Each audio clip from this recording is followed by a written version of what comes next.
tinfoil hat. Oh, what the fuck are you guys even talking about? Global controls will have to be imposed, and a world governing body will be created to enforce them. Welcome to Tinfoil Hat. We go deep, homeboy. Aaron, open your mind. Drink from the fountain of knowledge. There's lizard people everywhere. That's some interdimensional shit. Wake up, Aaron. This is only the beginning. Dude, you just blew my mind. Are you ready to get your mind blown? Good morning, Swarm, and welcome to Tinfoil Hat. You know I am. You know I'm here to do. I'm here to rock. Yes, we're back in the saddle. The team's back together. Joining me as always is the gnome. It's 11. Xavier Guerrero. What's up? Xavier, you were on Epstein's flight logs. Tell me about it. I was just there to supply the drugs. What's going on with We Don't Smoke the Same? Are the kids excited? They're excited. They're smoking, and we've had some good guests on. We're about to have some guy that likes to box from Fools Gone Wild with the big gloves, so it's going to be a big show for us Mexicans. Okay, big Mexican holiday and We Don't Smoke the Same. Available on Rockfin. Any Christmas shows coming up? Like a live Christmas show? No, kicking it for the holidays. All right, chilling. Sam tripling it. Kind of, even though you said you were slowing down, and then show here, show there. Yeah, we're gonna slow down. We're gonna slow down. Trust me, we're gonna slow down. And on the ones and twos, the gnomans to love them. Jay Nice, Johnny Woodard, how are you? Good, brother. This show today, I really enjoyed this one. It was a great show. It was a great show, and I needed to come up with something other than to gnomans to love them because I said that about both of you. Yeah. So that was very unoriginal. My apologies, Jay Nice. I gotta tell you, everybody loves you. Well, that's not true, because I got a number of people in my life who do not love me. Name two. Really? Yeah. I mean, every ex-girlfriend I Okay. have. All right. That's like 3 chicks. Okay. You'd be surprised. Johnny slinging the D, dog. Slinging the D. Guys, hope you guys are enjoying the show. Been working hard. The reason I love Tinfoil Hat is that, we have some great guests on, but we also have people we just find in random places, and it's great. And dude, the weirder the better. And the episode today was wonderful with that. And it's like everybody else is doing serious stuff. I want to get weird. I think it's more fun to talk about. Yeah, we'll have the Ghislaine Maxwell trial, and that's important. But also we'll have a podcast about weird Bigfoot. And I love that. That's the best phrase to come out of the show. Right? Man. Right? Weird Bigfoot. Weird Bigfoot, which I'm fucking down with, bro. And that's kind of like what the show's about. So just know also, I'm getting so many emails from everybody. I would love to answer you all. I'm so slammed, man. So if you get an email, you send me an email, you don't get back to me, just know I'm trying, man. And I'm trying my hardest. I'm going to spend a little time to answer a bunch of emails. A lot of you send me artwork. I can't get back to all of you. Just know I appreciate the effort. And I will promise you, I'm going to at some point try to go through and email you all, thanking you for your artwork. Okay? So that's where we're at. So I have 2 more dates left in 2021. Tampa Bay is this weekend. It's this Friday night at Side Splitters in Tampa. Shows at 10 p.m. It's my last road gig. I hope to see everybody. And if we get enough people there, I'll do more shows in Tampa. If not, we'll figure something out. Then in following next year, it's getting fucking busy, bro. It's already come together, okay? I got Buffalo on the 21st, January 21st, 22nd, and 23rd. And then the Tinfoil Hat Comedy Night is back live in Long Beach. We're at Harvell's, one of the best places out there. It is January 28th. 8 p.m. show. There's 2 shows that night. There's an 8 p.m. and then there is a 10 p.m. Swarm Tank. New shit's in. Can I get a sound effect? Jay Nice is joining us. He's going to be doing some stand-up. So everyone's like, we'd love to see Jay Nice do stand-up. Well, now you can see him live. He'll join us in the panel show. And these tickets are? What? Where they at? They're all at samtripoli.com. All tickets are at samtripoli.com.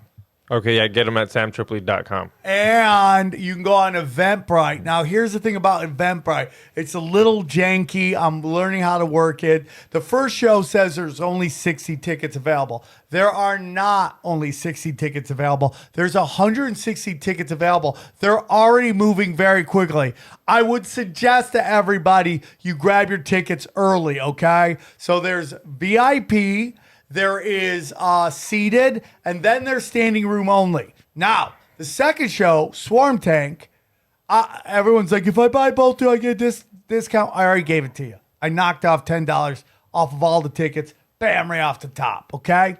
Except for the standing room only. All the rest of them knocked off. Grab your tickets now. There's only 60 VIP. Then there's another like 23 seated, and then the rest are standing room only. Grab your tickets now. You know Swarm Tank, it is where you come, pitch your favorite conspiracy to your favorite conspiracy theorists. Meet the whole crew live together. Maybe we'll invite Off the Grid Ryan to join us. Bring him. Let's do it. Get a little weird with Off the Grid, bro. It was great seeing him the other Yeah, day. so, I mean, I want to have Off the Grid on more next year. Let him join us, throw him some cash, and have him come on because I think he adds a fun little weird element to it.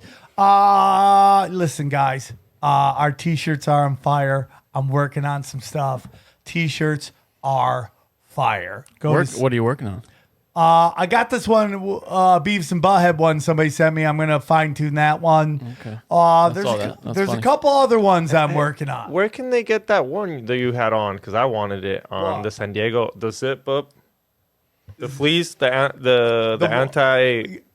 You had a hoodie, right? Yeah, I had a hoodie which was But it had a Conspiracy zipper in the middle, Social right? Club. Yeah, but it had a zipper in the middle, right? Yeah, I mean, you can get the anti-vax vaccine shirt, and that's at samtripoli.com. Where's the hoodie? Well, there's a hoodie. There's a hoodie of it at tinfoilhattshirts.com. You can get the hoodie of it. I had a Conspiracy Social Club Oh, did you? hoodie on, which I've decided to put the links on samtripoli.com so people can go Right. get it. You just Yeah, got to it's go to not briancallen.com. I'll put the links up. God, so much work to do. So much work to do. Okay?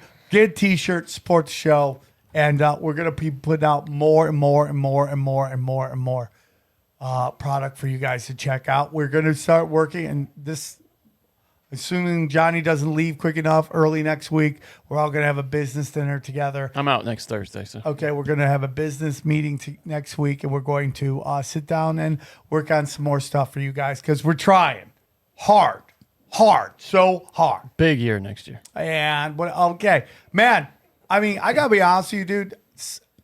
Mark Steves is doing a great job booking my premium content. He's doing a great job with it. His podcast is My Family Thinks I'm Crazy, and he's doing a great job, man. And Good guy, that Mark Steves. he just like everybody else that works on the show, he's a little crazy, but he's a hustler and he works hard, and I appreciate it. And he's booking some great guests on my Rockfin shows. Yeah. His family's got a point. We're not saying that. Yeah, we're not saying he's not crazy, and we're not saying being crazy is the bad thing. No. We're just saying he is crazy. And just like me, just like Xavier, and definitely like John. Okay.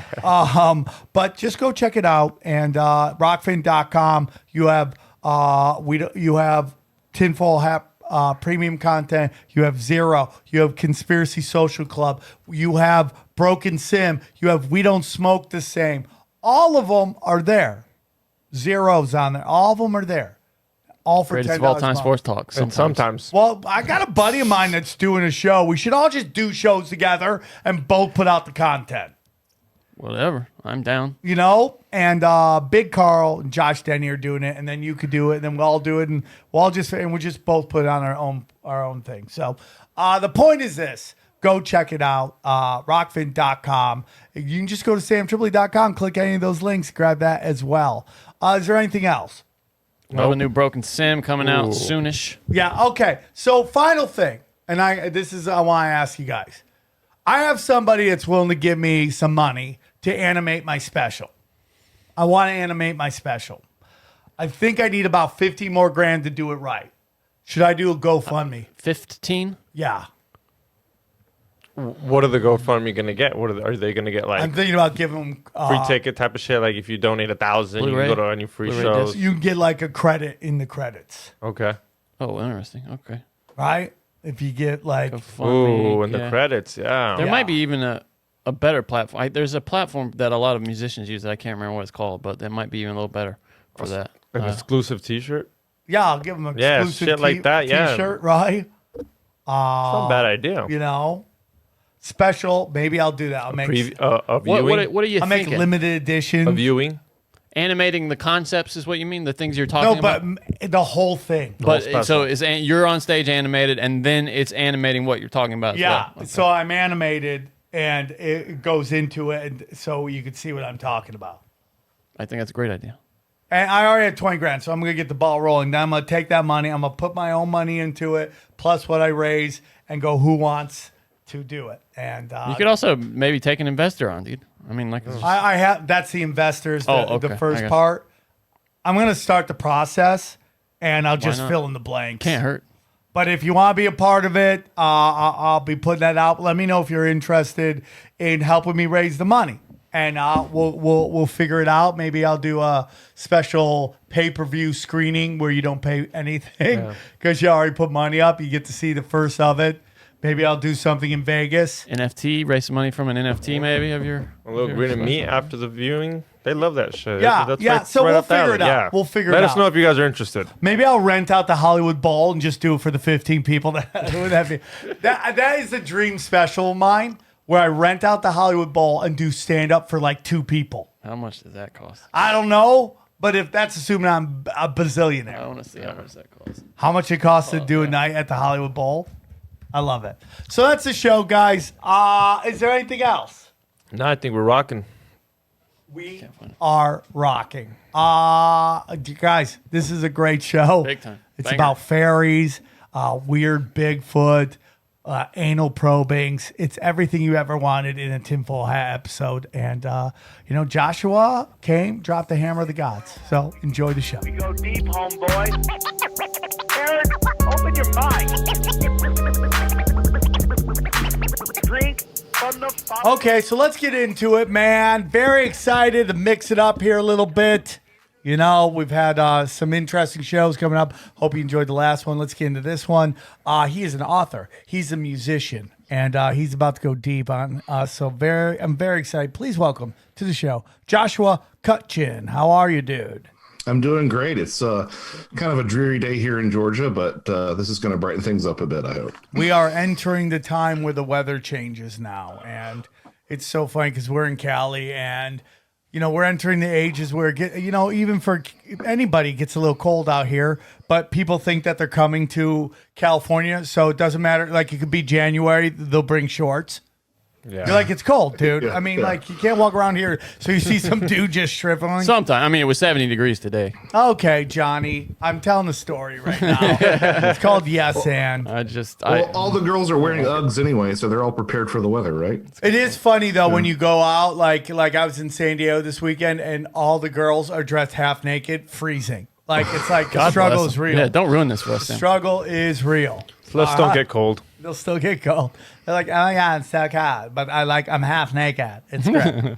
It's great. Anyways, back to you, Joshua. Tell us a little, for those who may not be familiar with you, Joshua, can you tell us a little bit about yourself and where our listeners and viewers can find you? Well, I have a website at joshuacutchin.com, JOSHUACUTCHIN, and a poorly maintained blog there. Most of my work goes into focusing on the long form stuff, so my different books that I have. I have right now 5 books that are out. The first one is on the role of food and drink in encounters with all sorts of other entities, so extraterrestrials, fae folk, Bigfoot, etc. Second one is on the role of smells in these encounters, the same cast of characters. Okay. And the third one is on supernatural child abduction, and then I have a 2-volume series with my friend Timothy Renner all about just weird Bigfoot. So if Bigfoot's not weird enough for you as like a giant monkey, we're going into like disappearing Bigfoot and phasing Bigfoot and dude. Bigfoot, UFOs and Bigfoot. That's what those two books are about. But Yes, always yes, with a real strong yes. folklore perspective. Yes, and yes. Sounds like 4 episodes. I'm all about that, dude. All of those have hit with me, especially Weird Bigfoot, which is a great name for a band, right? Weird Bigfoot. But I'm all about all of those. So, I mean, how did you get into this? Where does this all start? Because you have a very unusual take on all this stuff that, in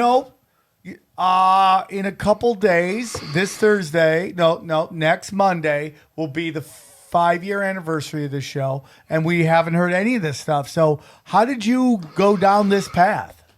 I think probably fear is what led me down this particular path. I was always like a monster kid, into like Predator and Alien and all those, anything that was a creature feature I was all about. So naturally that leads you into, I was kind of late to the UFO game, but it definitely led me down the Bigfoot rabbit hole pretty early in my life. And my dad was apparently a subscriber to the BFRO, Bigfoot Field Researchers Organization newsletter at some point, which I wasn't aware of until I got into this. But so I was always interested in these topics, but UFO alien abduction always really terrified me. And of course, I was approaching it from the extraterrestrial hypothesis angle that we're dealing with physical aliens and nuts and bolts spacecraft. And it wasn't until I started hearing stuff about altered states of consciousness and some of the more, I don't want to say spiritual because people think you're talking about some sort of Judeo-Christian dichotomy, but the spiritual angles of things that I started to say, okay, well, if that's the case, then I kind of have my foot in the door for some degree of sovereignty if this were to ever happen to me, if I ever were to be abducted by aliens. So it kind of, I guess, maybe started as a sort of therapy, but I really got into it when I was listening to a bunch of paranormal podcasts during a long commute that I had. And I got a gift card from one of my sisters-in-law, which I spent on a Bigfoot book, right? And I was reading I remember this distinctly. I was reading the Bigfoot book, and it was talking about how if you took food from the Bequas, which was one of the Alaskan tribes analog for Sasquatch, if you took food from the Bequas, it wasn't actually, the dried salmon that it was offering you. It was tree bark that was cloaked to look like dried salmon. And if you ate it, you were to stay with the Bequas forever. And I said, oh, that's really interesting. That sounds a lot like, Western European fairy folklore, where if you eat food from the fairies, you're trapped in fairyland forever. And I said, somebody should write a book on that. And, I waited around for a while until I was like, it me? Yeah, and, it sounds like when you get somebody pregnant. Trapped forever, right?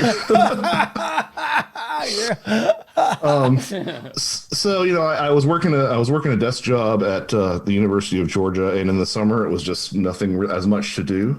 So I kind of wrote a book on the university's dime that summer, and then as soon as it was out the next year, I said bye. And I focused more on my music, which I had put on sort of a back burner, and have been writing ever since. And it's I really tend to focus on these sort of folkloric angles of, again, fairy folklore, but also just the sort of psychosocial dimension. If you're familiar with Jacques Vallée's Passport to Magonia, that's sort of like the text for a lot of what I talk about. And Vallée pointed out a lot of similarities between the fairy folk and the UFO phenomena, but I took that torch and I think I'm carrying it a little bit further than he ever really intended. As much respect as I have for him, there's a lot more similarities there than he appreciated even himself. There's layers on layers, brother. There's layers on layers. So let's get into that. What are the similarities between the fairy folklore and the modern day aliens from UFOs? Well, some of these are really apparent even just with a cursory understanding of the two phenomena. I mean, you've got little green men versus little men in green. You have, anomalous lights associated with both UFOs and fairy folklore. They brandish wands, which can paralyze you in both instances. The fairies once danced in these rings that would leave barren patches on the ground. And you have crop circles today, which may or may not be associated with UFOs directly, but there's still a connection there. Fairies dwelt underground. Aliens today supposedly have these underground hidden bases. But even beyond that, I contend that you can take anything from fairy folklore and find it in UFO folklore or vice versa.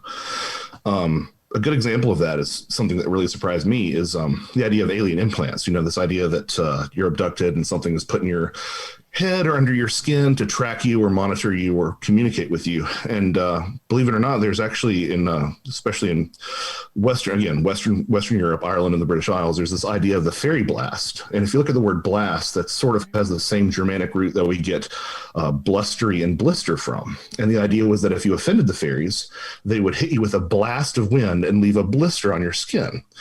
And when you lanced it, it would actually sort of yield all this detritus, so like sticks and twigs and bones and fragments of rock and stuff, which sounds exactly like, to me, just an older version of what we're dealing with these so-called alien implants. Even beyond that, are you familiar with Morgellons disease?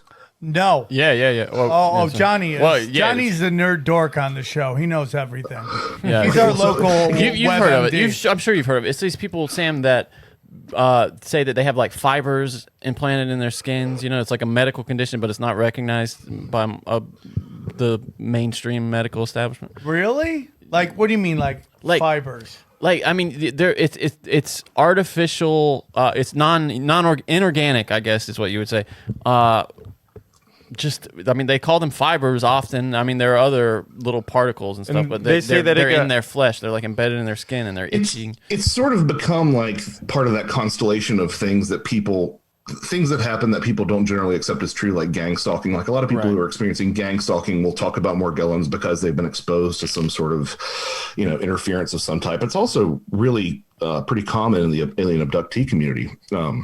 They'll say that, because my DNA has been changed, I'm getting Morgellons. But I actually looked, and there's some folklore from like Nova Scotia around there, which is the only place that really the Irish fairy lore really survived in the New World, is in New England, in that one little spot in Canada.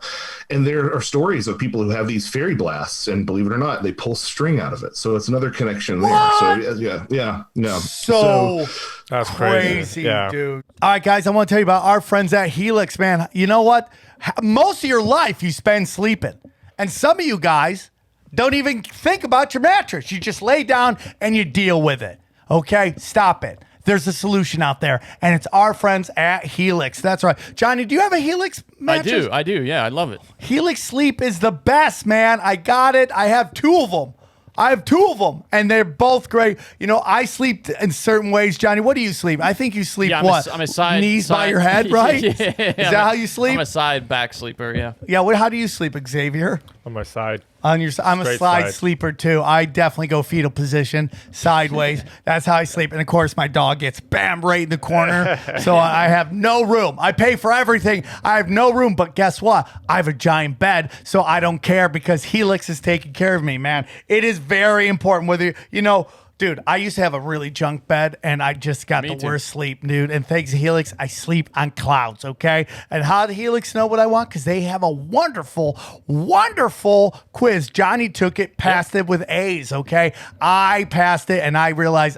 what kind of mattress do you have? Only quiz you ever passed. Yeah, it is true. It is true. That's true. I like firm and a little soft at the same time. Yeah, that's what I got too. I got the one that's kind of midway soft. Yeah, you take it's a 2-minute sleep quiz. I mean, Taking it right takes now. even less than that. Look at it. He's taking it right now, dude. And it was simple, easy, fast. And the best part is you don't even have to go to the store have you heard about these mattress stores and what they're thinking they're fronts for some shady shit? Not Helix, not Helix Sleep. And they'll rip you off. That's the shadiest thing of all that they do, maybe. It's just ripping people off left and right. Yeah, not Helix Sleep. They take care of you because they're honest people. I've met them. They're good people, and I love them. Okay, so if you're looking for a mattress, take a quiz. You order the mattress that you're matched to, and the mattress comes right to your door, shipped for free. You don't even need to go to the mattress store. Fuck the mattress store. You can go online and take care of this with our good friends at Helix Sleep, okay? So this is what you're going to do. Just go to helixsleep.com/tinfoil. Take their 2-minute sleep quiz, okay? I'm done. He's done. He's in. He's out. He's already got another one coming, I'm buying it right now. He's buying it right now. If Xavier could do it, we can all do it, okay? This is all you do. You go to helixsleep.com/tinfoil and take their 2-minute quiz, and they will match you to a customized mattress that will give you the best sleep of your life. And guess what? They have a 10-year warranty, and you'll get it. you get to try it out for 100 nights. On a mattress that you sleep on. 100 nights. Making love on a mattress, and this is how much they care for you. They'll take back your love They know you're going to love it, dude. Every night, hitting it. And then you're like, guess what? I don't want it. I want it. Guess what? It's never happened in the history of time, okay? Because you make better love on a Helix mattress. That's all I know. Better love, okay? Helix is offering up to $200 off all mattress orders and 2 free pillows for our listeners at helixsleep.com/tinfoil, okay? Helix is offering up to $200 off all mattress orders and 2 free pillows for our listeners at helixsleep.com/tinfoil. Come on, you deserve to sleep well. So is my conception of fairies like off? Like when I think fairies, when I think fairies, I think Tinkerbell, Yeah, right? exactly. Tinkerbell, a little dust. Yeah, a little tiny chick looking for trouble. Yeah, that's a children's book idea that I think sort of came about in the Victorian era. You know, I think there's some later depictions of some of the fairies in like a Midsummer Night's Dream rather, with fairy wings. Probably that's tied to older beliefs that the soul could fly. You know, the tiny little Egyptian ba that you have inside you, the little bird with a human head. But while fairies were capable of flight, and when I say fairies, I mean mostly Western Europe, but really, I mean, you find it on every inhabited continent. People believe in these little people and whatnot. Fairies were always attributed the ability to levitate and to fly, but they didn't really ever have wings. Even that sort of idea of them having short stature, like that was kind of their true form, so to speak, in some senses. But you find taller beings like, elves. And I mean, even if you wanted to expand the umbrella, a lot of fairy lore applies equally to things like giants and ogres and trolls as well. So the idea that they're short, feminine, little sexy Tinkerbells, much as I would like that to be true. And look, I'm of the opinion that these phenomena do exist and they can appear however they damn well please. But traditionally, the idea was that they were much taller, capricious in the sense that, like, if you offended them, it would be bad. If you pleased them by leaving out, food or milk or something, then they would be happy and they might even clean up your house. But That's you did not want to mess with them. Are they gendered? Were they gendered traditionally? They're non-binary. Oh, interesting. Okay. They're pretty much they are gendered, and they still have that same they have that same sexual impulse that you find running across the alien abduction lore as well, to the extent that like the motivations that people say are behind alien abductions were oftentimes behind fairy abduction as well. I mean, the idea that their race was dying and they needed new blood, like that's the exact same thing that you find when people would steal babies and leave changelings behind. When the fairies would steal babies and leave, fairy babies behind, is because they wanted to get the human bloodline incorporated. But as far as what they were, no one really knows. There are a lot of different hypotheses on the table. Some say that there were elemental spirits. It's mostly an idea that comes out of Theosophy, Helena Blavatsky and her crew, probably originating in Paracelsus earlier. But so elementals, demoted pagan gods, the Christianity came in and said, oh, that's not, your gods are crap. And they became the fairies. Or, there's a strong argument to be made, which is sort of the line of research that I'm pursuing currently, is that prior to Theosophy, most people tended to conflate and associated fairies with the dead. And somehow they were involved in either taking you to the other side or you became a fairy after you died, or any number of things. Well, yeah, I find it very interesting. Somebody said a demotion, like a demoted god. Like, imagine that conversation, right? It's like, listen, Bob, we're changing around here. It's like working at ESPN where they get rid of all the old guys and they bring in all the new guys. Listen, you may have noticed we've been using you a little less. Words come down. Yeah. Times and the only constant. You're the god of butter churning, and people aren't really doing that shit so much anymore. So that'd be a hard talk, because I heard the god of butter churning was a nice person. That's a hard conversation to have. Yeah. The only constant in the universe is change, and we're gonna go in a little different direction. How would you like to be the god of hand jobs? Pretty similar. It's kind of funny that you mentioned that. Like, I think that sometimes fiction authors I know that it's a big idea in conspiracy culture and even in alien abductee or ufology to say that there are limited hangouts where they're actually revealing more secrets than than we're supposed to be aware of. And I think that obviously does happen some, but I think that some fiction authors just kind of happen to land upon a pretty parsimonious explanation just by merit of their own imagination. And one of those people I think is Neil Gaiman with American Gods. I mean, I think there's a lot to the idea that gods who are relevant, or these forces that are relevant, obtain some sort of power and relevance and dare I say even corporeality. They're sort of sustained by belief itself, almost like a tulpa or something. It's interesting. Oh, that's interesting. So physically, you think they wouldn't exist without that? I go back and forth, man. I have talked to enough people and have enough people I call friends who have experienced these things, and people who are completely sane, sober, rational individuals. I just had a conversation with a dear friend of mine who has got He's stories. a deer? A dear friend of mine. You can't take anything for granted. Right? Not a deer. No. A beloved friend of mine. He's the god of 16 points. Right? He's like an antler. Who has these stories that'll just make your hair stand on end, and he's like one of the kindest, most down to earth, sensible, talented people I've ever met. So trying to reconcile that is always difficult. But I think that the real linchpin for the discussion is that we have our idea of physical and non-physical all backwards. I think that that line is not as finite as our current culture would like us to believe. And maybe that's an ulterior motive on their part. Hey guys, I want to tell you about our friends at Super Speciosa. That's right, Super Speciosa.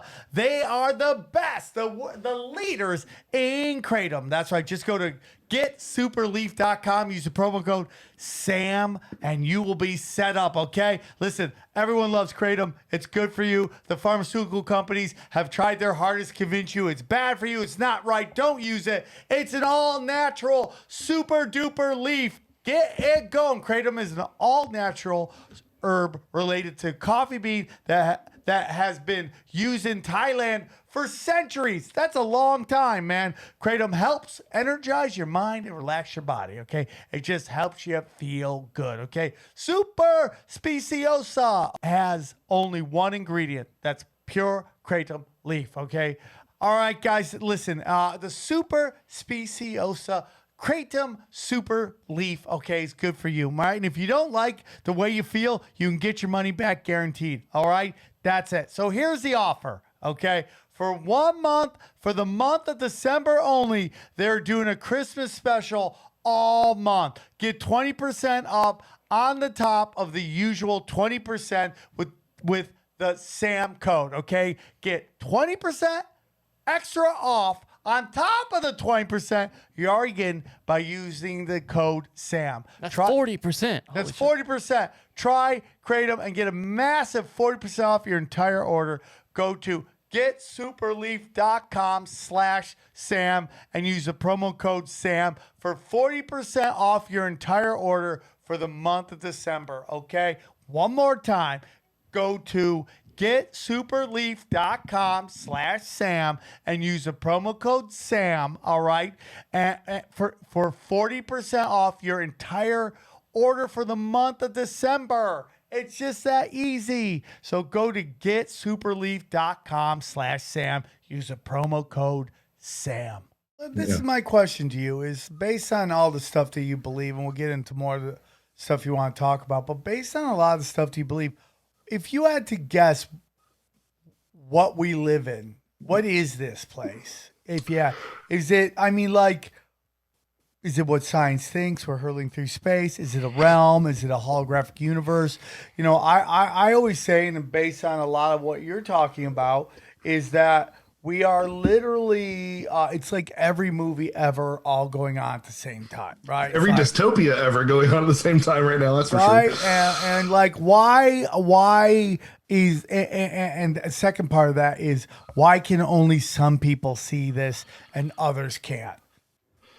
Well, okay. So the first part of your question, I'm going to try to unpack this as best I can. I'm kind of agnostic as to what this is. I have a problem with the simulation theory because it's just, it's just theology for nerds in a lot of ways, because they want to say, oh, it's a computer simulation, and like, but that anthropomorphizes this idea so much. I mean, if we're living in a simulation, then what is outside of that simulation by definition could quite well be so unlike anything we have any reference point for, right?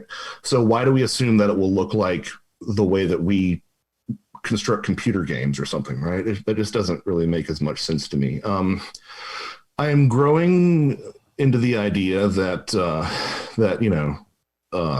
we are God or the universe trying to experience itself. Yeah, I really me do too, like that dog. idea. Because that's another thing that runs through a lot of these encounters, is this idea of oneness and of, in Carl Jung's words, totality. And you asked me something else. Oh, why some people can see it and others not. That kind of gets a little bit darker. I think there's a certain threshold you have to reach, and I think some people are able to get there better than others. Just like some people are better at writing or drawing than others, but you can kind of hone those abilities and be able to do those things better.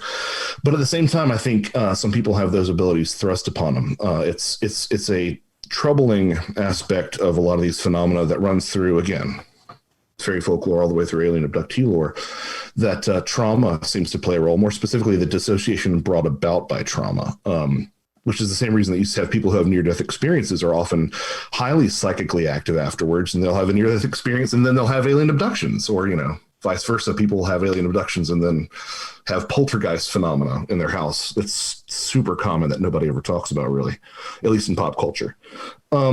So I do think that something about like that dissociative state is really important to be able to perceive outside of yourself. And, you can get there with meditation. It takes a while. You can get there with psychedelics. It's a lot faster.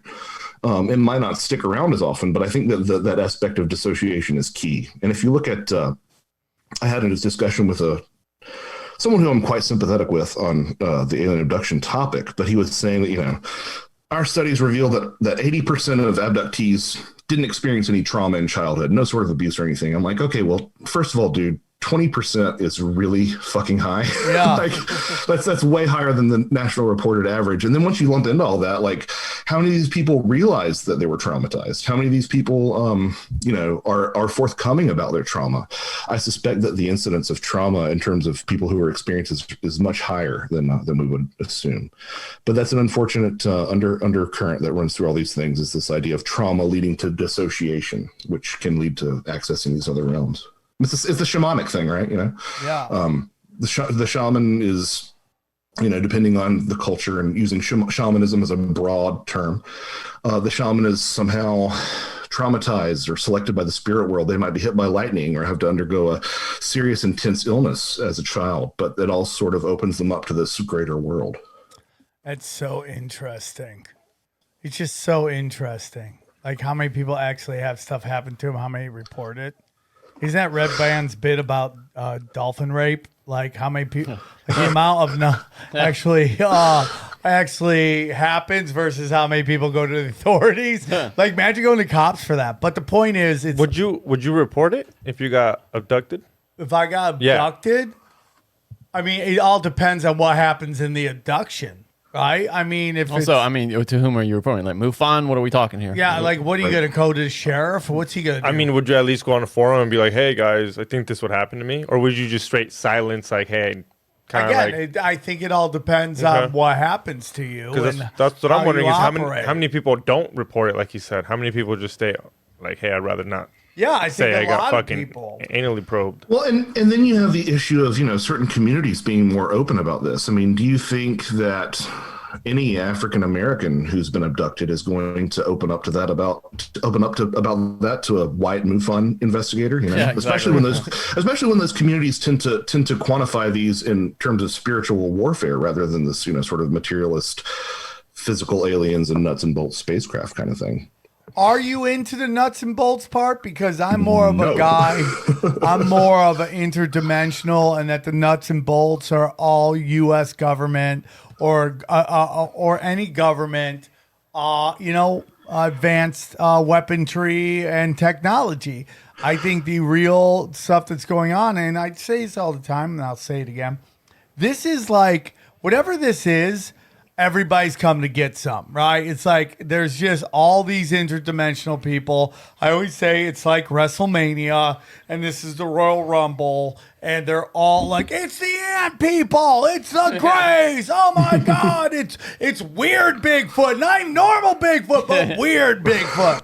Is that like weird Bigfoot? It's kind of like when Hulk Hogan did Hollywood Hogan, but you're you're still Hogan, but you're weird Hogan, right?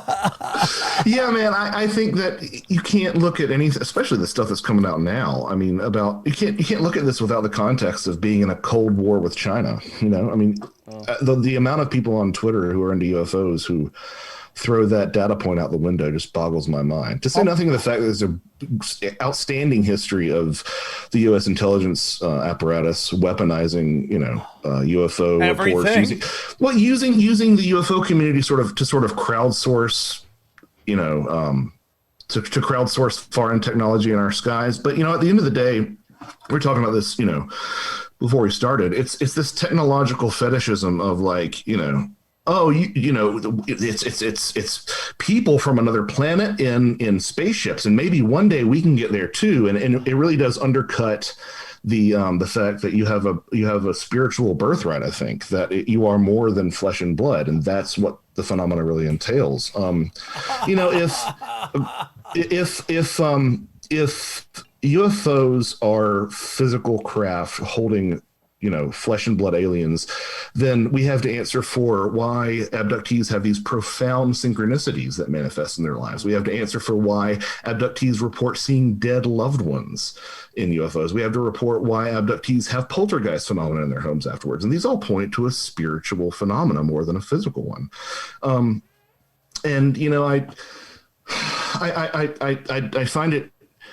I find it really frustrating because, a lot of the people who aren't into this line of thinking will say, well, obviously it's aliens. Why would they cover it up if it was something spiritual? Well, that's been the role of authorities since the Dionysian cults. I mean, it was, a power structure comes in and wishes to undercut spirituality. And at the end of the day, which upends your worldview more as an average American?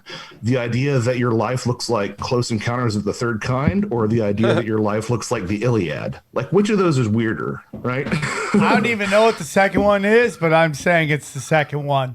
Well, okay. So the idea that your life looks like Close Encounters of the Third Kind, or the idea that your life looks like American Gods, which is weirder? Well, man, it's so funny because I do this a lot on stage now. Like, I have a style of stand-up comedy. I call it Gator Roll, right? Where I would start really simple, grab them, and then slowly bring them down to the dark and deep waters and roll them, right? But now I've kind of flipped it, right? Where I start out really crazy, and then I still do simple stuff, but my heavier shit is early, and then I kind of, at the end, the point is at the end, I do a spiritual thing, right? Yeah. And it's talking a lot about what you're talking about right here, which is you are gods. You are part of the universe.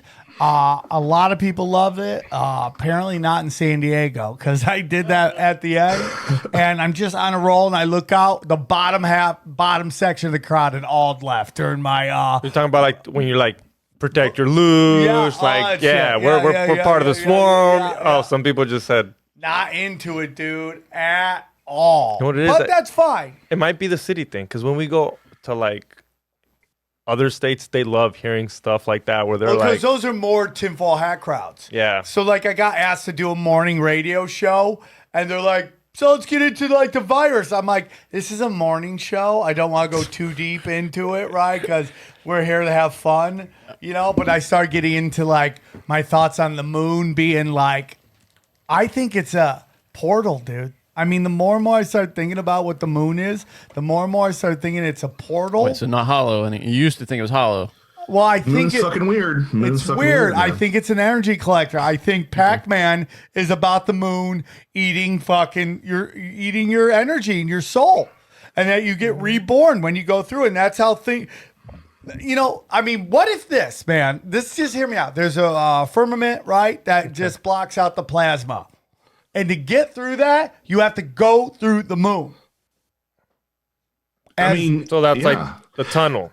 Like the tunnel, you know how when you die and go like, into the light. Go into the light. That's how you pass through to this dimension. It's funny that you mentioned this because I was just writing the other day about, I always get them mixed up, John Lee or Roger Lee, they're two ufologists, but there's an idea that the moon was like a soul collector, and you find this, there's a certain threads of extraterrestrial belief, ufological thought rather, that the aliens are somehow harvesting our souls. This is a big thing. Someone you would probably get a lot out of talking to is Nick Redfern. He's written this book called Final Events. He wrote it back a while ago, I think maybe 2010, and it's all about this group in the government called the Collins Elite, which is sort of this loose confederation of people who were in places of power. And that was sort of the conclusion that they arrived at too, was that the aliens were somehow harvesting your souls. Of course, I'd be remiss if I didn't say that was, a thing in fairy belief too, especially in like Scotland, the idea that every 7 years the fairies would collect souls to take down to hell. But it's something that the soul keeps on popping up in these alien abduction accounts, no matter how many people want to say that it's, a version of us tagging a polar bear or something. The idea that these things are interested in our souls comes up time and time and time again, and it's not always positive. It's just super interesting, dude. And you know what else I was thinking about? Remember when we had Nick Pope on? I think you were on my show. You remember the guy? Yeah. And he's like, I'm British intelligence. I'm a U.S. And I'm a UFO expert. And I'm like, he's like, they don't exist. And now, here we are 3 years later, all this UFO stuff is coming out, and we were totally right. I'm like, what are you talking about? Well, that's the thing with all this. With all this DeLong shit and the stuff with Lou Elizondo. A friend of mine once said, "Once a spook, always spooky." Right. So whenever you get people who are former 3-letter agency folks talking to you about the reality of UFOs, that's when I go, okay, I'm going to take a lot of what you're saying with a grain of salt here.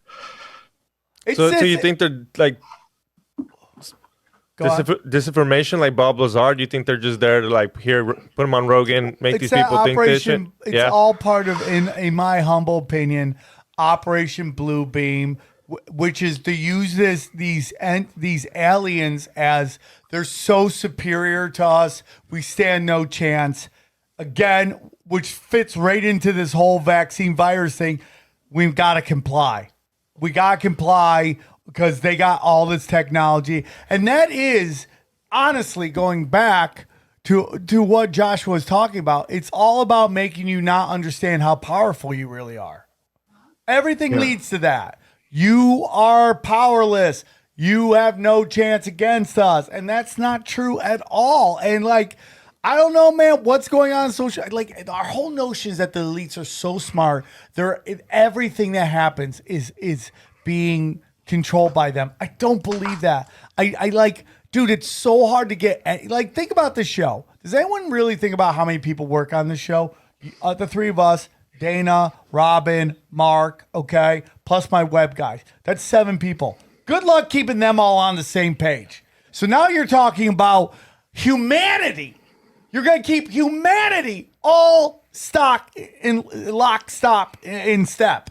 And I just personally find it to be impossible. Now, it's very easy when you blitzkrieg people very quickly to get them all with doom and gloom and scarcity to get them. But eventually, parts are going to start fucking wiggling off. Well, that's how I feel about 9/11. 9/11 in the beginning, everybody was united. And after a while, everybody was wiggling off. Hey, what the fuck really happened? And now in real time, we're watching the awakening to the power structure of humanity in real time. And we see people on Twitter still holding line, but how many of them are just the dead internet bots? It's crazy, dude. But back to what I want to get into this, because I'm all in to that there's more than just what we're seeing. Now, how come I also think that moving people into the into cities was done purposefully to disconnect us from nature, to get us to believe that there's too many people in the world, that everything's going to crash and burn, right? Agenda 21, Agenda 2030, all this stuff, get us in, bombard us with global warming.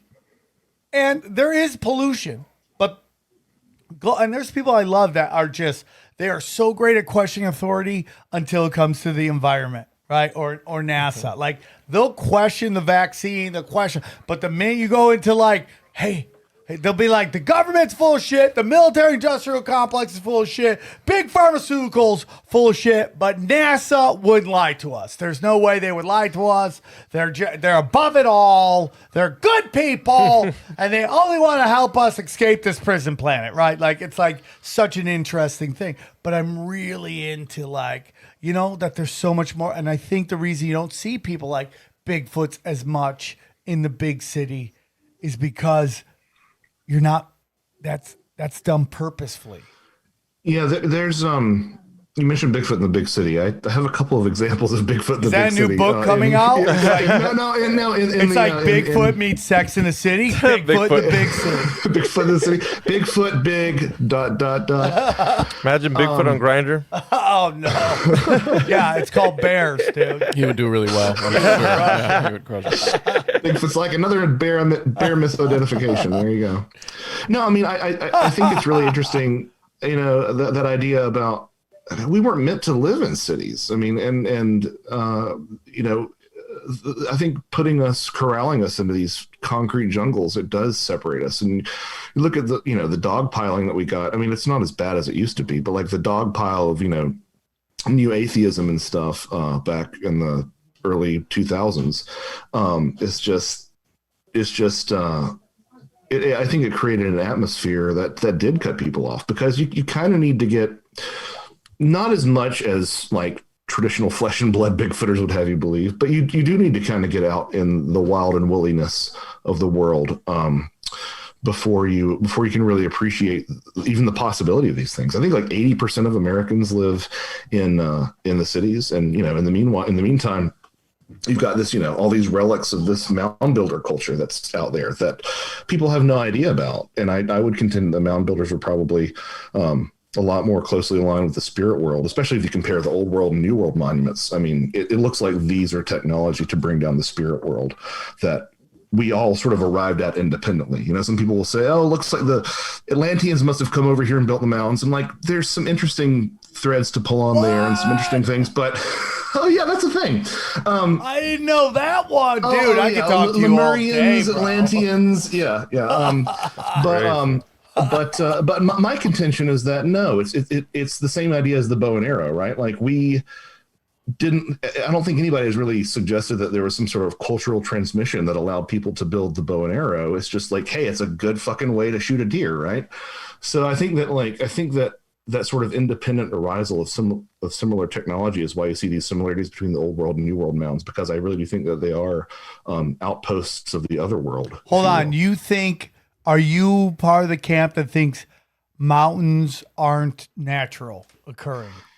I think symbolically they're not. I mean, if you look at especially old world folklore, I mean, there are a lot of Native American tribes who think that all mountains are sacred, but the mountain was always a place of spiritual revelation. Sometimes I think there was a quote that I read recently from a Japanese mystic who said that as soon as you would go up a mountain and come back down, people would come to you for cures, right? So on a symbolic level, yeah, I mean, it is. But of course, that's the same reason why we see, these ideas of alien mountain bases. Mountains were traditionally places for the dead. There's some academic lines of research that suggest that Valhalla is actually derived from the words for rock mountain. There were places for the dead. They are fairy homes all throughout especially Ireland and the British Isles, hills and mountains and stuff were places where fairies live. The words for hill and fairy, can be used interchangeably.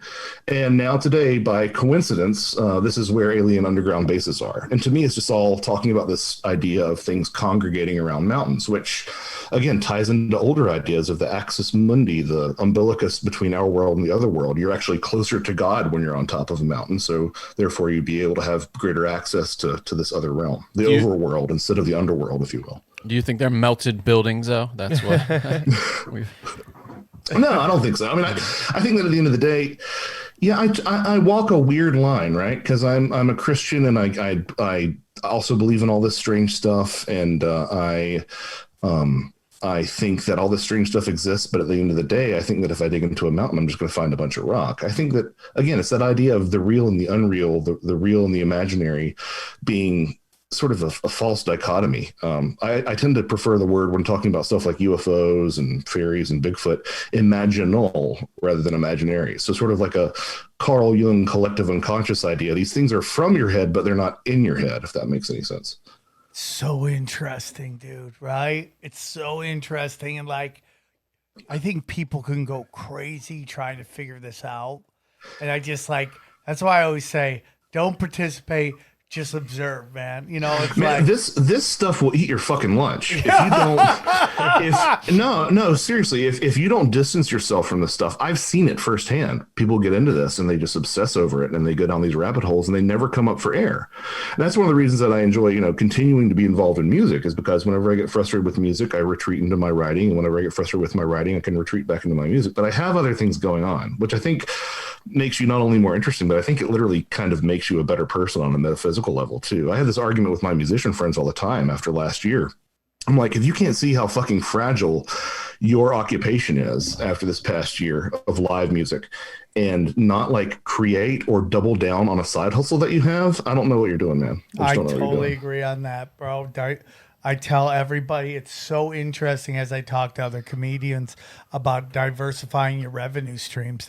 Some people can't come to grips with, they're so invested in one way, and it's like it's their identity, Well, it's also that what they're into. Well, I get that, but it's like you'd have to be an idiot not to see you're worshiping at a dying altar. Like the key is this, it's like I always said women were really great at relationships because a woman kind of knows before anybody else if it's going south. And dude, I'm telling you, man, they're really good at getting that next relationship just ready to go. So it's like that video game where the layers and you just step onto another layer, and they're really good at that. So it's like, in Hollywood, it's like, dude, you could do all this stuff you want to try to sell a TV show. What does it mean anymore? Yeah, the paycheck's not going to be the same and all that stuff. It's great that you want to do that, but you should have multiple revenue streams coming in and multiple projects going on in this new media that people want, which is peer-to-peer. How many people, though, do you know that are artists that have that artistic temperament that just don't have that brain for business or self-promotion? You know what I mean? But there's most of them, yeah. There's even people like that. Like we know people that are super into stocks that won't fuck with crypto. Yeah. Just because they're so die hard on fucking stocks. That's my ride or die. Your ego is not your amigo, bro. Yeah. That's from AA, dude. Your ego is not your amigo. But it's very interesting. And so it's like you always got to have, I always say, a red band in your life, right? Like that. Like for me, it's like Dana. Dana's really great at organizing stuff. Yeah, she can drive some people crazy once in a while. Get off the mic, Johnny, okay? She can drive people a little crazy once in a while, but you got to have it. Here's a weird thing, right? Adult film stars are like that. I know a lot of adult film stars. The ones that don't have that guy that builds their website, does all their content, they go nowhere. The ones that have that guy who's just, his whole thing is crank out their content, those are the ones that thrive. Or like strippers. The strippers with the boyfriend end up doing better than the stripper that's single because she just wastes all her money. Yeah. So it's like going back to what you're saying. It's like you got to kind of have some organization, but an understanding that the game changes. and the game changes. But we're off track on that because I have a monkey playing cymbals in my head. Okay, but I want to get back to your book that you were talking about, and it's very important. And it's I find this really interesting. You wrote an entire book about the role of food and drink encounters with humanoids. What does that mean? Well, so for whatever reason, I've always had this interest in fairy folklore. And I was aware that food taboo that I mentioned earlier, that if you take food or drink from fairyland, you'd be trapped there forever. And when I saw that thing about the Bigfoot, I was like, okay, so this is a worldwide belief phenomena, so to speak. And sure enough, it is. You'll find this in Australasia, that if you take food when you go to the land of the dead, you'll be trapped there forever. A lot of anthropologists like to point to the Persephone myth, which, Persephone was taken into the underworld, and when she was rescued, Hades gave her these pomegranate seeds that were cursed, and if she ate them, she'd have to stay with him forever. And sure enough, she did.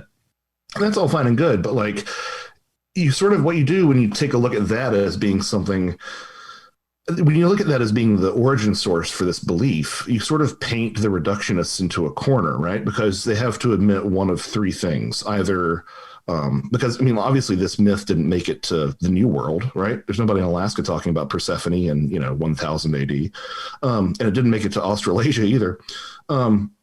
So either there was a global civilization that was transmitting these myths, okay, or the collective unconscious is a real thing. As Jung posited, that there are these ideas that we just share as a species, also really weird and not conventional, or the idea that when you interact with something from the other world and you take food, there's something to that idea. It actually has an objective reality. So one of those things has to be true, and each of them is not the consensus standpoint of anybody who's orthodox, right? So I found that really interesting. And again, with this idea that fairy lore and UFO lore are so similar, are there examples of this? And there are. Even if you don't want to cite the manifold examples of people being given different types of food and drink in alien abductions, there are injections, there are ointments, which basically serve the same function. One of the interesting things that I found was that a lot of these drinks that people are given, they're given at the end of the experience, and it will often induce amnesia. And, snap! Sure enough. But here's the interesting thing. In Greek mythology, if you were to go over to the other side and come back, before you were reincarnated, you had to drink this drink called lethe, which was sort of the milk of forgetting. You would forget your past lives, and that way you could reincarnate. And if you didn't drink that milk, then you came back as a seer or a prophet. So it's interesting that you have these things that alien abductees will report. They'll report enhanced psychic ability. They'll report all sorts of other things that tend to tie into that older mythology as well. You'll find other interesting things. The things that I found mostly were that people would mostly drinks. Overwhelmingly, they would get drinks from aliens, right? And they tended to be described as juices or milks. And then from there, it was like grains and breads. And then at the bottom of the list was meat and stuff like that. And interestingly enough, the closest thing that I could find that corresponds to that on Earth is the sattvic diet. And in Ayurvedic Hinduism, there are different ways of approaching what you put in your body, and the most beneficial diet for your spirituality is called the sattvic diet. There's the tamasic diet and the rajasic diet. The tamasic diet is like junk food, right? And the tamasic diet is like junk food. The rajasic diet is like spicy things. So you need a little bit of that in your life. But the thing that all the prophets and the holy men would commit to would be this sattvic diet, which had a focus that lines up exactly with the types of food and drink that people get in these encounters. Milks, juices, and grains and fruits. It just lines up quite perfectly. And then again, you have this idea of are these alien abductions, are these abductees people who are being, tagged like we would tag animals, or are they a way of the universe sort of forcing a shaman quota on us, right? We don't have shamans anymore. The personal religious experience was handed over a long time ago to a priest class, at least in the West. And what if there's like a quota that the universe, God, whatever you want to call it, what if there's a quota that has to be met that we aren't fulfilling? And then this power says, okay, if you aren't going to interface with the spirit world, I'm going to make you interface with the spirit world. And that's kind of where I am on a lot of this stuff now. I think it's so aliens be roofing people. Is that what's going on? There's aliens out here roofing motherfuckers, man. There is an element of that too, 100%. I mean, there are some instances where it seems like the food was administered just before or after a sexual encounter with the aliens. Well, at least you don't come home hungry. I mean, like, hey, I got pro, but man, I'm full.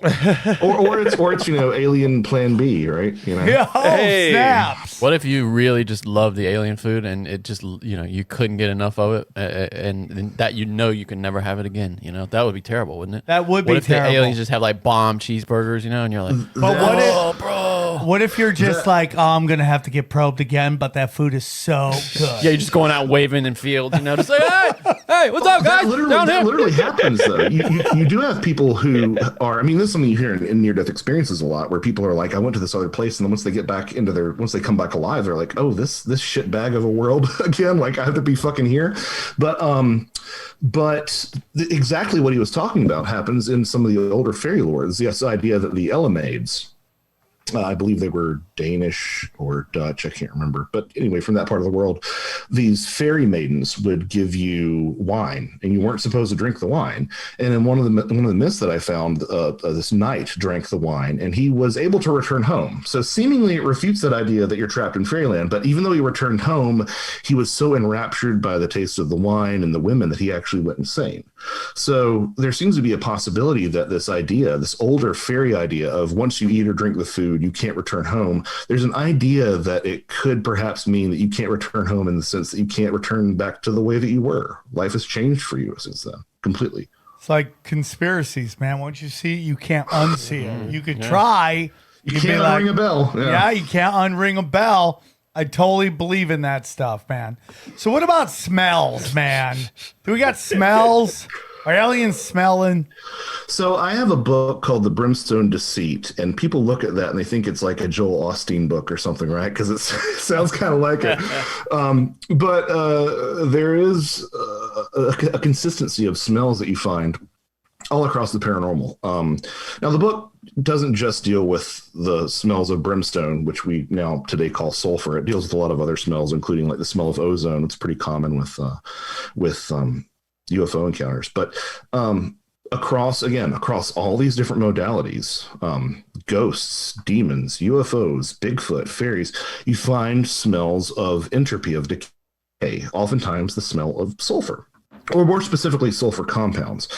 Sulfur doesn't smell unless it's heated. So when people say, oh, it smells like sulfur, it smells like rotten eggs or whatever, they're talking about one of several sulfur compounds. So the smell of gunpowder is sulfur dioxide. The smell of rotten eggs is a hydrogen sulfide. And that hydrogen sulfide smell you find time and time again. What I find really interesting about it, most people will say, oh, that means that UFOs are demonic. And what they don't really understand is that the idea of sulfur brimstone smells being attached to like demonic forces has never really been about like the fact that demons stink. It's always been about the fact that sulfur has long been treated as a cleansing agent. You can look at just any number of medications that are sulfides and sulfates, skin acne cream and stuff like that. It's an antimicrobial. And even in the Bible, you'll find, God's cleansing breath is equated with sulfur. Interestingly enough, there's sort of an ozone connection here too. The ideas of Thion and Theos have the same, theological origin, and the idea that people were the smell that people noticed after lightning strikes was called sulfur because of the idea that was conflated with ozone. But what's really interesting to me about sulfur, right, is that if these things didn't want to be noticed, they pick and they have any sort of control over the way they smell. They pick the worst smell possible, not because not only because it stinks, but because like we're chemically wired to detect it at these infinitesimal levels. For example, I think hydrogen sulfide specifically we can detect at like 0.5 parts per billion, which, to put that in perspective, it's like a drop of ink in a semi-tank truck. And that's half that quantity, right? So it seems like these things want to be noticed. And sort of the the line of thought that I looked into in this particular book was the idea that smell is a powerful tool, because it's not just these brimstone, these sulfur odors, but also other odors that are reported as well. It's a powerful tool for memory, because unlike me telling you something, I can't force you to process those words, right? But if I, had you smell your girlfriend's perfume from 11th grade, like, you couldn't help it. Like those thoughts, those emotions, totally agree on that. They come in your mind. I was getting out of this couple. We were in an elevator. We were going to the gig. The elevator closes. This couple's in. We're talking about someone just let their dog throw up in the elevator and didn't clean it up. Right? They just left it there. Wow. So we come back. Man, this couple, when they left, I don't know what it was, man, but they smelled like cocaine. I smelled I flew back to memories of the smell of coke. You know that smell that's kind of like the best way is gasoline. Well, you're doing bad coke, okay? It smells like gasoline, right? I'm talking like this kind of chalky feel that you associate with cocaine, right? The whole elevator smelled like it, which is weird because unless they're smoking crack, they didn't look like crackheads. I don't know why it would smell, but I definitely smelled that, dude. It was They were just teachers. They were teachers with chalk on their pants. Did your nose get watery? No, my nose is. I find that interesting, dude, and like why it's so funny because you said there's other entities that have good smells. Like, is there anyone who smells like pink lemonade out there, like the fairies or anything? You get roses a lot. I think. Oh man, with me. Okay, hold on. I'm gonna look this up. You get roses a lot. Actually, of all people, Dennis Kucinich. You remember him? Yeah. Yeah, he told Shirley MacLaine that he actually saw a UFO on his balcony, and it was accompanied by this magnificent smell of roses for like 10 minutes. Yeah. So yeah, you get this. And what's interesting about that specifically is that I found that you could break down all the odors that people report. Of course, you can't survey everything. There's no database for all this stuff, but you get a feel after you've read your 1,001st report, right? And what I found was that a lot of the odors that people reported fell into one of two camps. It was either hydrogen sulfide, so the fart smell, the rotten egg smell, that smell, or it was odors that fell into this category called trigeminal stimulants. Now, what trigeminal stimulants are, your trigeminal nerve is actually the largest nerve in your face. It's that feeling that you get when you sniff vinegar or you sniff Windex, or Epsom salts is a good example. So in that Epsom salt example, we have something that is able to bring people out of one state of consciousness into another, right? You can revive people. And interestingly enough, hydrogen sulfide was recently proven, probably 10 years ago now, that in carefully monitored doses, hydrogen sulfide can put rodents into a state of suspended animation. And of course, the space companies were really excited about this because maybe it could somehow send us to Mars or something. But what I see in that is you have these two smells, hydrogen sulfide, these trigeminal stimulants. One can put you into an altered state of consciousness. One can bring you out of the altered state of consciousness. So I posited that if people report hydrogen sulfide, that's the smell that they remember before they were put into the altered state of consciousness, where these things truly reside, right? The way that they really interact with us through our minds. And when people remember these trigeminal stimulants, that's the smell of them remembering as it ends. That's an idea. Because I do think that altered states of consciousness play an incredibly important role in all this stuff. I think a lot of it happens in some sort of other in-between realm where you're conscious, you know. I'm not sure if I was standing in Whitley Strieber's bedroom on December 25th, 26th, 1986, if I would have seen him be abducted, or if I would have seen him just go into a trance. But I don't think if it's him going into a trance, it really diminishes the experience in any way, because I think things can be in that realm and still be equally real. Are there any other, do ghosts have a smell? Do any of those have a smell? Bigfoot smells like shit, right? No, come on, bro. Bigfoot smells like shit. Interestingly, Bigfoot seems to be able to turn that on and off. I have lots of stories where they have the smell and it goes away immediately, or they don't have the smell and it just switches right on when it's scary or something. So like people, you know, the flesh and blood Bigfooters will be like, oh, it's because you got a smell gland or a shit gland. But, you know, I mean, apes really don't have glands like that they can turn on of their own volition. There's some evidence that gorillas can when they're afraid or something or alarmed, but like the idea of it switching on and off like a skunk doesn't happen. But in my idea that these things are all coming from the same imaginal altered state of consciousness soup, then the idea of switching the smells on and off at will seems to make perfect sense. But back to your original question about the ghost smells. Yeah, plenty of them. I mean, I could have written the entire book about ghost smells, really, because ghosts can smell like kind of anything that people are associated with in their lifetimes. Cigar smoke, colognes. The problem with a lot of these ghost stories is that these smells can actually seep into wood, and under certain atmospheric conditions, moisture, pressure, whatever, can be released again. So, I'm not trying to diminish anyone's experience, because I do believe that the spirit world in that sense can communicate through smell. And I think that there are some smells that that wasn't coming from the mantelpiece where it had soaked in 20 years earlier. Like this was actually a spirit coming to me and giving me that smell. That is a skeptical argument that you have to entertain. And again, this idea of hydrogen sulfide, of stinky fart smells, happens all the time around entities. Oftentimes, though, it's interesting to note that the negative things smell bad and the good things smell good, which again, I think implies another level of control that they have over their presentation. What if farting is just something coming through a portal? Well, it is something coming through a portal. It's exactly. It's the ghost of your lunch, Okay, so earlier in this interview, you'd mentioned switching out humans for channelings. We have heard versions of that. Not a much darker version, demons trying to come in this world through still births, switching in and taking over the body of the baby, stuff like that. What is a channeling? Oh, a changeling. A changeling. There we go. Sorry about that. Yeah, I'm illiterate. You're good. You're good. Yeah. So I think that a lot of the child abduction myths probably originate with Lilith, who was a sort of an esoteric Judaic figure who was supposedly Adam's first wife. There's evidence to suggest that she was actually derived from an older Mesopotamian, I believe, demon named Lamash II, who was known for taking children, taking babies. Damn, but the changeling phenomena specifically runs across, it really is worldwide. You'll find it on every inhabited continent. And even you'll find it in some wild man accounts in certain continents. Like, in other words, their version of Bigfoot will take a baby and replace it with one of their own babies.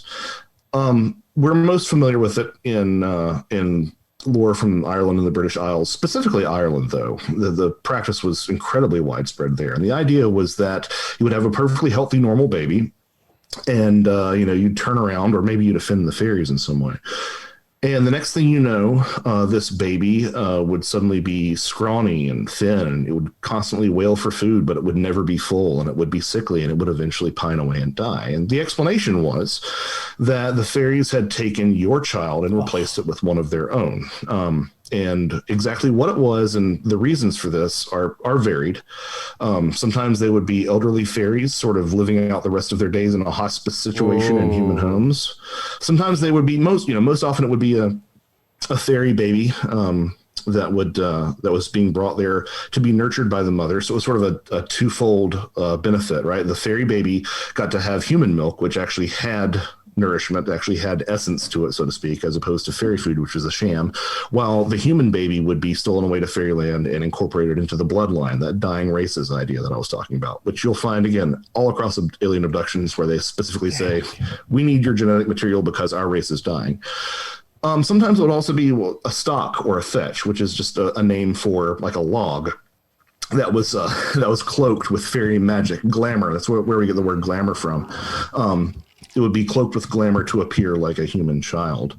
And the way that people would deal with this after they visited the fairy doctor or their witch or their seer woman is they would basically torture the child until the fairies would intervene and rescue their substitute and replace your child.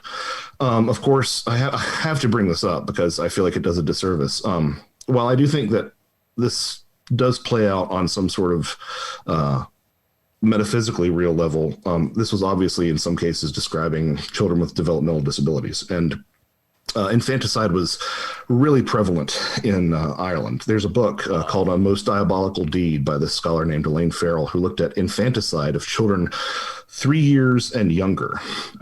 Just that bracket.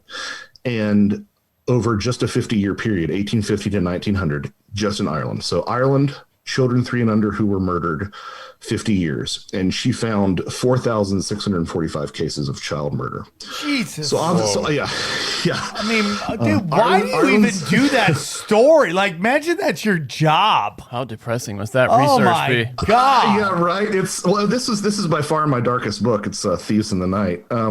So like I think that this plays out again. I think this plays out on some sort of spiritual, metaphysical level, but you kind of have to acknowledge that. Now, what's interesting to me, as someone who looks at the similarity between fairy lore and UFO lore, is that you can find a pretty clear correlation between fairies, or rather the changelings themselves, their description, big head, big eyes, scrawny bodies, appearing listless and lifeless, and the alien hybrids that people are often given. You know, this is part of the alien agenda, is they're trying to hybridize with human beings. Well, oftentimes they'll be given a hybrid child that they provided the genetic material for. What's even more interesting is, you remember I said that the stock or the fetch was actually a log that was cloaked to look like a baby? There are these 2 researchers. Now, your mileage on them may vary. Roger Lear and Daryl Sims, I certainly have problems with their outlooks. But in 1998, they found that these people who were reported holding these hybrid alien babies, if they were to show their hands under a black light, would have this purplish, pinkish fluorescence. And you know what fluoresces purple, pink under black light? Chlorophyll. So we have that coming back full circle to these older ideas of the fairy stock, the fairy log, the fairy plant being a human child substitute. You brought that up. Have you seen the Missing 411? Yeah. They mentioned that sometimes the kids go missing and they talk to like a Bigfoot or fairy, and they check the spot and the kid just randomly comes back. Is that something like interdimensional where it comes back to Bigfoot? Well, I mean, so I've often said, well, 2 things. Number one, I think that there are some core experiences in David Paulides' Missing 411 research that are genuinely anomalous. There's a lot of things that I think he didn't necessarily do his due diligence on, but returning to those core experiences, those core accounts, I've often joked that the Missing 411 stuff is like a paranormal Rorschach test, right? So like whatever you're really into is what it is.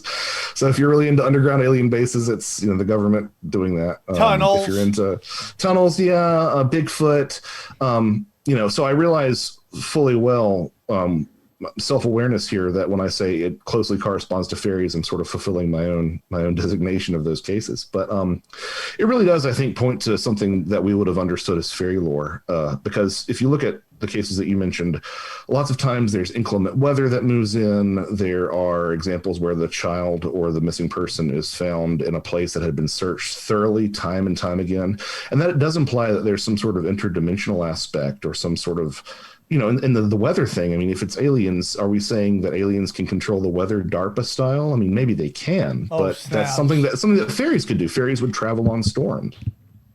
Fairies were most active on rainy and windy days, supposedly. So I think it does speak to something I'd like to take this point to reiterate. I don't think it's fairies and I don't think it's aliens. I think it is the same thing, and I think that we really lack the tools to describe whatever this thing we're interacting with is. I'm working on a hunch nowadays that it's something to do with, you know, the realm of the dead, and that the paranormal is kind of all about death and dying and the dead. But, you know, I'm not saying that aliens are fairies or fairies are aliens. I think it's, you know, in the words of Terence McKenna, stranger than we can imagine. Not stranger than we imagine, stranger than we can imagine. But yeah, the Missing 411 stuff is a great example of that, because a lot of them are children.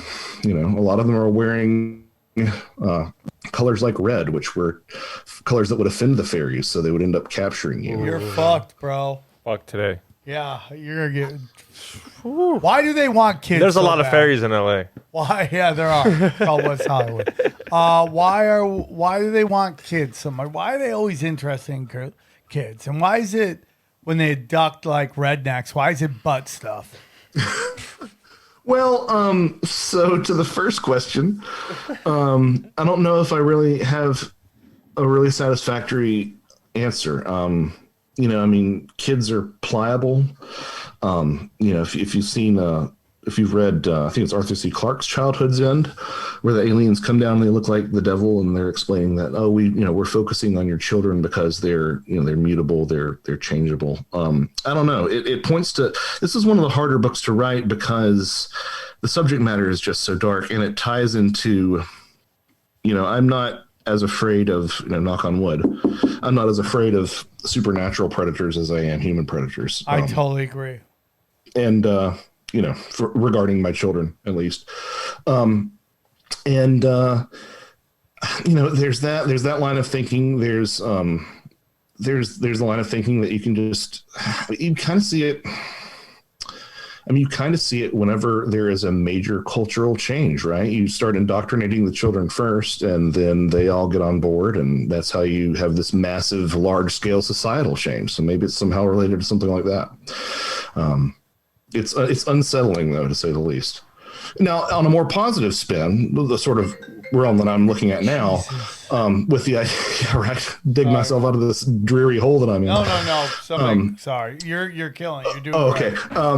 If the paranormal is all intrinsically about death, as I'm sort of looking at with the book, then by extension, it's got to also be about life as well. So that sort of explains, or goes to some degree of explaining, why the paranormal is always so sex and death obsessed, not just death obsessed, but is also all about hybridization and spirit unions and stuff like that.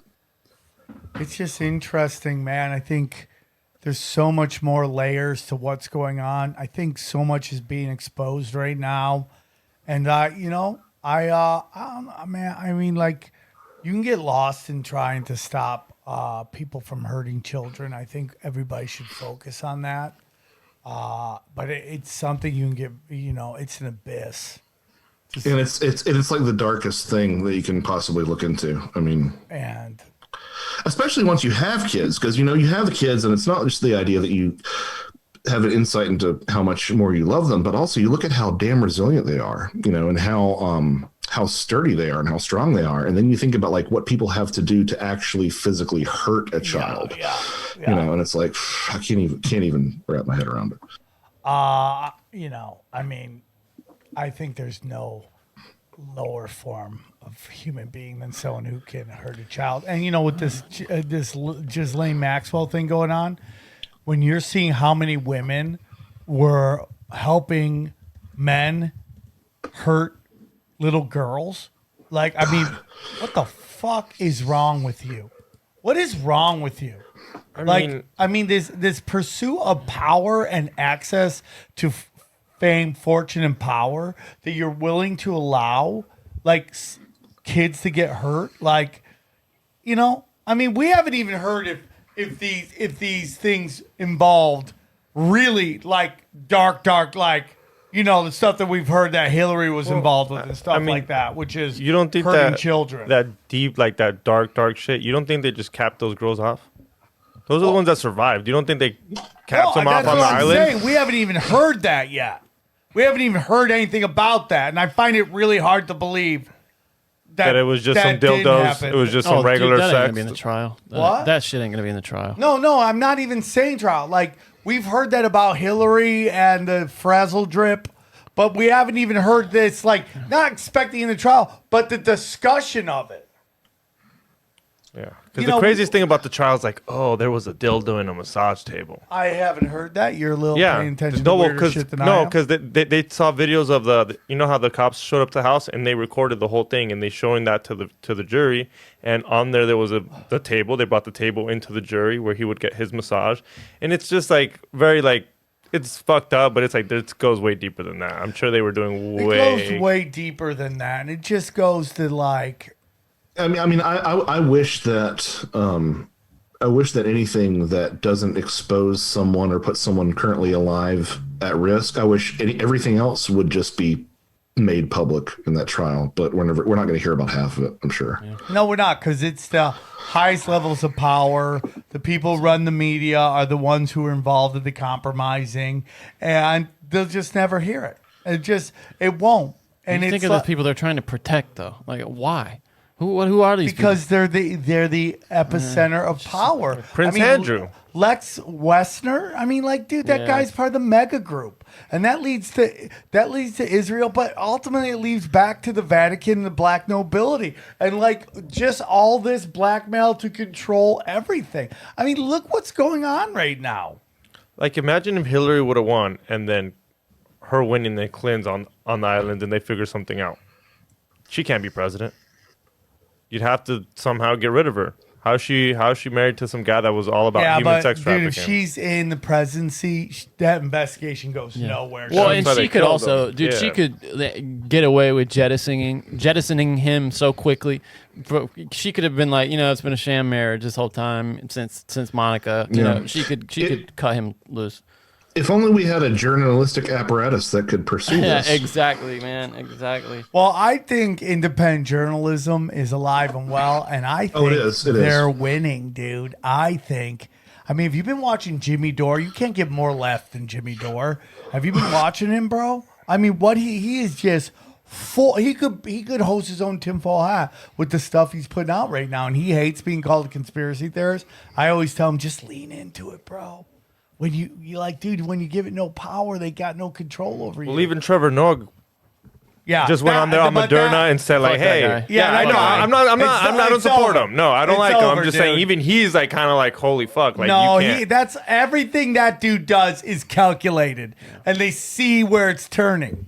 And it's even some of the guys in like the comedy community, like they all do safe danger. And now that it's like out that this thing, you're gonna start seeing everybody acting like they were against it the whole time. They'll know, you'll know, we'll know. But it's like I'd rather them all come out and understand what's going on. I mean, it's just creepy. But yeah, in this war though, this battle against those dark forces, it's at that level, and it's also at this very sort of surface level, which is our language. I mean, like, do you remember that story from like last week where that? I love how you were like, I thought you were gonna be like years ago. You're like last week. That's how quickly things. Yeah, exactly. This old Dominion professor wanted to call pedophiles minor attracted individuals. Because we're worried about what the feelings of the people totally who agree are with that. abusing children. Yep. I'm afraid we're going to see that normalization in our lifetime. I think they're trying, and maybe it is, or maybe they're just so have you seen on Twitter, right, that they'll now send you something being like, hey, just so you know, this guy's put out some really crazy stuff. Yeah. That is training us for social credit score. So once we get okay with these warnings, now when they start doing it, it's like, hey, just let you know, the guy standing next to you shit talks the government. Black Mirror, dude. That's where it's coming. Well, Amazon came out I'm with on that tinfoil article. hat and my score's down. Yeah. I mean, Amazon came out with the article. It's way down, brother. Yeah, Amazon came out with the article where they can figure out your credit score. Your credit score would go around with your browsing, searching history or whatever. Yeah. That's the same thing as the same shit. Like if you in there, hey, did Joe Biden or how did so and so make her money or what's up with Kamala Harris? Oh, guess what? You can't live here. We're not going to give you that loan to live in Beverly Hills since you're not part of the game. At least your credit score is based in actual facts. Not someone's opinion of what is truth. I agree.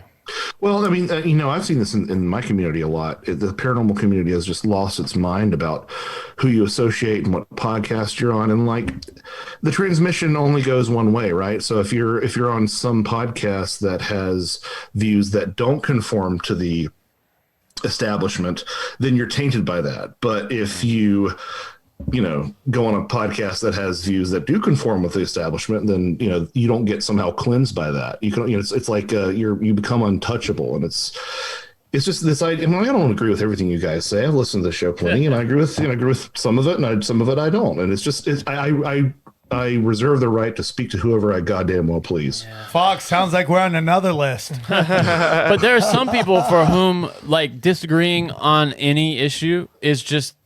You're written off to them. Yeah, I mean, and that's the worst kind of thinking. And it's not even that. It's just buzzwords. That's all they don't. It's like back when I started comedy, just saying Jesus Christ in some rooms, you would lose the entire room. Just saying it. And so now, fast forward to where we are. Anytime anybody says black, gay, women, They don't even listen to what you become. Charlie Brown's mom to them, and they redline. Yep, that's what it is. I experienced it this weekend. They don't listen to what is being said. They just react. Well, dude, there's this orgasm that people who respond to those kinds of things have when they feel like, oh, I get to be offended now. Yeah, you know what I mean? It's feeling something. It's emotion. Yeah. People are addicted to emotion. That's now, listen, there's also, this is a sign of how good we have it here, right? There's also this desire for fight or flight emotion, right? The feeling of that your life is on the line, because that's what it used to be back in the wild days, where we were wired like cavemen, like this desire to feel so you feel it when you get offended, right? You feel it with the thought that we are living in a fucking pandemic that is gonna kill everybody. I was literally in San Diego, man, and like the labeling of the streets is so bad. Sometimes they don't tell you what street you're on. You're like, where the fuck am I? So this woman is coming next to me. She has a mask on. She's walking. I'm like, ma'am, can you tell me what street this is? She's like, no, I don't. Literally, because I didn't have a mask on. She was freaking out. Even their own research says that you can't. Nobody's getting it outside. But they don't care because the seed was already planted. Yeah, and listen, like I have family members who are isolators. Okay. Telling you that you can't leave your house, they love this. They lean into it. Give them a reason not to leave. Don't overlook like the spiritual fulfillment that people got out of this too. I mean, I think that we're hardwired to have religion of some sort, and if you don't have religion, I'm not saying that you have to have religion, right? I'm not saying that. I have plenty of atheist friends, whatever. But if you don't have that void filled by something, then you're going to seek it out, and that's what I think a lot of people have done. I mean, you know, there's a meme that I saw that was the Captain Phillips, where he's like looking at Tom Hanks and he goes, "I am a religion now," and it's his head is in the COVID molecule. You know, we're living in crazy times, brother. Joshua, I could listen to you forever, brother. It was an honor and privilege. Come back anytime. Big Doors open. I really enjoyed it. It was a fun. You know, dude, this shows, I don't know why the paranormal people don't love us, because we love the weirder, the better. We're all about that action. All about it, dude. I'm too weird for the UFO people, and I'm too weird for the Bigfoot people, so I'm right up your alley. Well, it sounds like you're doing something right then. You know what I'm saying? Because if everybody likes you, that's my opinion on like sometimes comedy. It's like if everybody likes you, you're probably not doing anything on stage. It doesn't matter how extreme the group is; they all have their orthodoxies, you know. And if you don't, conform, you're on the outs. 100%. Even the fringe groups. Well, great episode today. Again, Joshua, one more time, tell them where they can find you. JoshuaCutchin.com, JoshuaCutchin. It has links to all my interviews. If you're really a masochist and want to mainline me for 124 hours, you can do that there. But also links to all my books that you can purchase wherever you choose. All right, man. Well, you know, I hope you guys check it out. The links for that are in the description. You can click those. And then I hope to see everybody in Tampa this weekend. And that's my final. Nope, I'm doing one thing with Shab at the Improv, but that's about it. So that's my last tour. I hope to see you. And then 2022 is already looking like, you know, I'm going to be everywhere. Big shows, obviously, in Long Beach, Bakersfield, all this stuff's happening. So please join us. Come and feel the power of rock, bro, because we're dropping the hammer of the gods. I love you guys very much. Thank you for all the 5-star reviews. Thank you for all the love. You keep us in the top 75 at all time. And for a show this old, that's pretty amazing. So thank you guys very much. We love you very much, and we will see you soon. Take care. We go deep, homeboy. Aaron, open your mind. Drink from the fountain of knowledge. There's lizard people everywhere. That's some interdimensional shit. Wake up, Aaron. This is only the beginning. Dude, you just blew my mind. Tinfoil hat.